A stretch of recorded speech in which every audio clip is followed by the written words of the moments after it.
1977ஆம் ஆண்டு தமிழ்நாட்டு அரசியலை புரட்டி போடும் விதமாக எம்ஜிஆர் அவர்கள் அந்த தேர்தலில் வெற்றி பெற்று சிஎம் ஆகிறார். அதே மாதிரி 2026ஆம் ஆண்டு தமிழக வெற்றி கழக தலைவரும் நடிகருமான விஜய் அவர்கள் இந்த தேர்தலில் வெற்றி பெற்று சிஎம் ஆக போகிறாரா?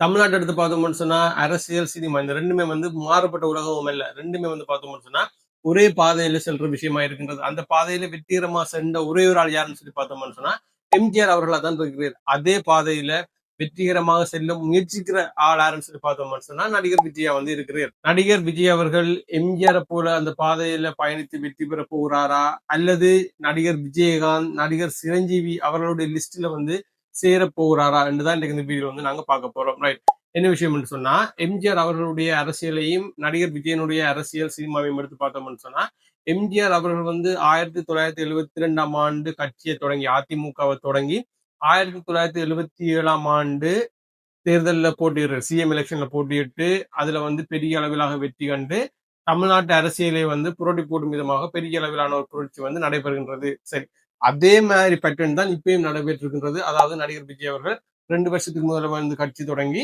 தற்பொழுது டிரெக்டாக சிஎம் எலெக்ஷன்ல போட்டி போடுறார். ஆனா எம்ஜிஆர் அவர்கள் வெறுமனே அந்த 5 வருஷ அரசியலை மட்டும் செய்யவில்லை. விஜய் போல விஜய் தற்பொழுது இந்த 2 வருஷ அரசியல் செஞ்ச மாதிரி எம்ஜிஆர் அவர்கள் வெறுமனே அந்த 5 வருஷ அரசியல் மட்டும் செய்யவில்லை.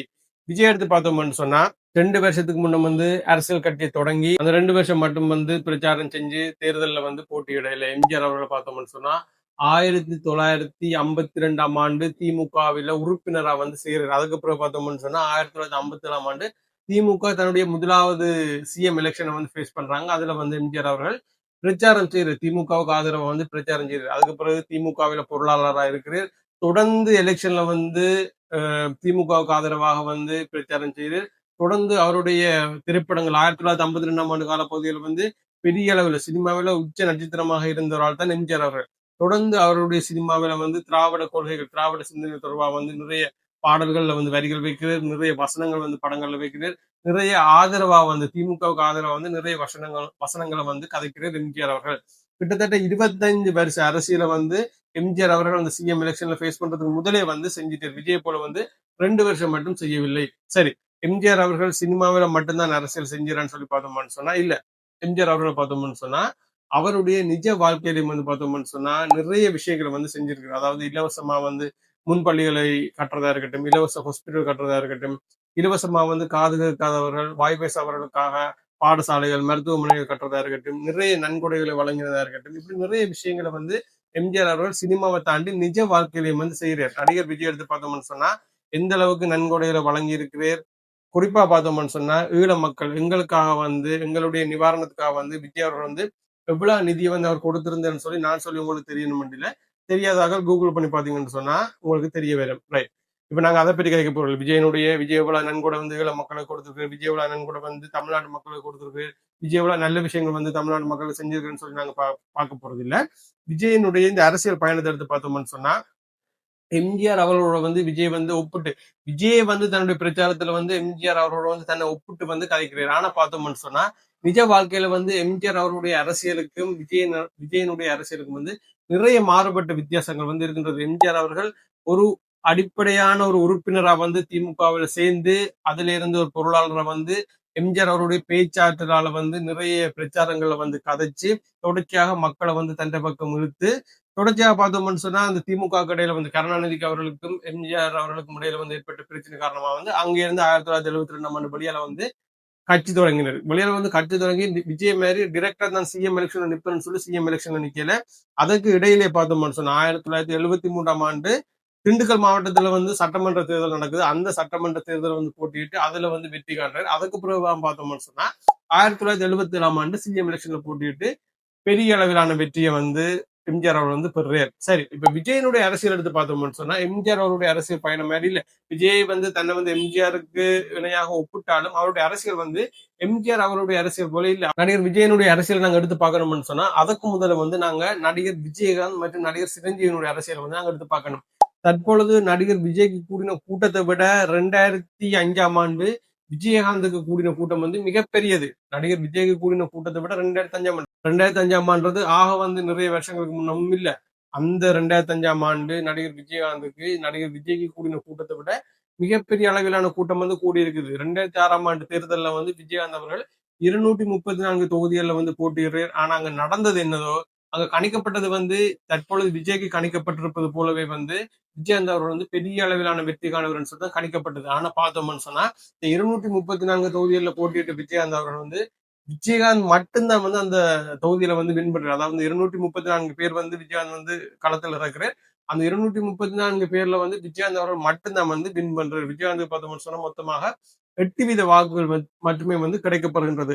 அதற்கு பிறகுதான் 2011ஆம் ஆண்டு ஜெயலலிதா அவர்களோடு வந்து கூட்டாக இணைஞ்சு தேர்தலில் போட்டியிட்டு 29 சீட்டை வந்து கைப்பற்றி எதிர்க்கட்சி தலைவராக வந்து விஜயகாந்த் அவர்கள் வந்து அவரால் வந்து சிஎம்மாக வின் பண்ண முடியவில்லை. அதுக்கு பிறகு அவருடைய அரசியல் வந்து சரியா வழிகிட்டது விஷயம் வந்து எங்களுக்கு தெரியும். ரைட். இதே மாதிரி பார்த்தோம்னு சொன்னா ஆந்திராவில் எடுத்து பார்த்தோம்னு சொன்னா சிரஞ்சீவி அவர்கள் விஜயை விட பெரிய அளவில் நடிப்புள்ள உச்சத்தில் இருந்த ஒரு நடிகர் தான் சிரஞ்சீவி அவர்கள். அவரை வந்து பார்த்தோம்னு சொன்னா 2008ஆம் ஆண்டு மாநாடு வைக்கிறார். அந்த அரசியல் கூட்டத்துல வந்து பார்த்தோம்னு சொன்னா 10 லட்சத்துக்கும் அதிகமான மக்கள் விஜய்க்கு தற்பொழுது கூடின கூட்டத்தை விட பல மடங்கு அதிகமான மக்கள் இப்ப 2008ஆம் ஆண்டு வந்து கூடியிருக்கிறாங்க. 294 தொகுதிகள்ல சிரஞ்சீவர்கள் வந்து